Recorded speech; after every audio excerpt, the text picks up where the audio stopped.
Welcome to the Literary Titan podcast.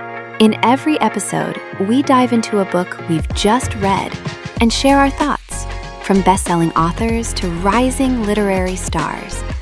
We read it. Now let's talk about it. Loving Josephine by Bonnie Rose Ward follows Josephine Jo Hollis, a sharp, wounded young woman whose life begins in the shadow of a St. Louis brothel and her mother Catherine's illness, then opens into the difficult mercy of a stranger when Beth Wallace brings her to Rosewood, West Virginia.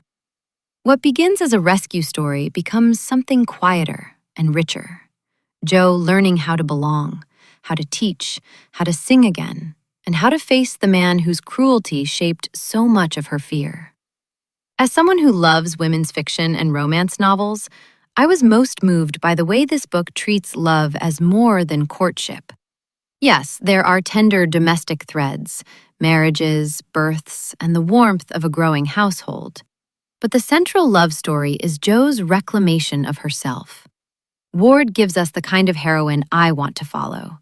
Bruised, but not brittle. Proud, but not hard. Capable of both terror and tenderness.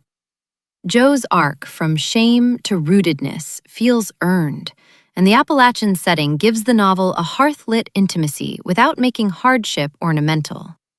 The book's faith element is pronounced, but at its best, it's not merely decorative. It's braided into the characters' daily acts of care.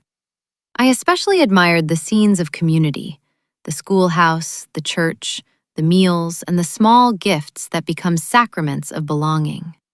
The emotional climax involving Cap is thorny and surprisingly moving because forgiveness is not treated as amnesia.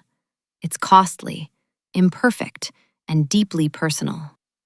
I wanted a little more romantic tension in the traditional sense, but the novel compensates with a generous, capacious vision of love, sisterly, maternal, neighborly, divine.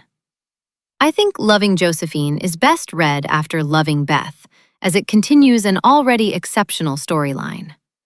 Loving Josephine is for readers of historical fiction, Christian romance, Appalachian fiction, family sagas, and frontier fiction, especially those who like wounded heroines, found family, moral repair, and domestic tenderness with a steel spine.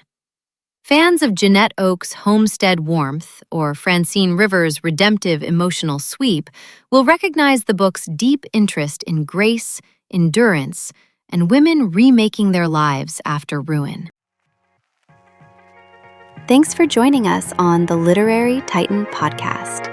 If today's review sparked your interest, be sure to pick up a copy of the book and experience it for yourself. If you enjoyed the episode, don't forget to subscribe, leave a rating, or share it with a fellow book lover. Until next time, keep reading, not just to escape, but to grow.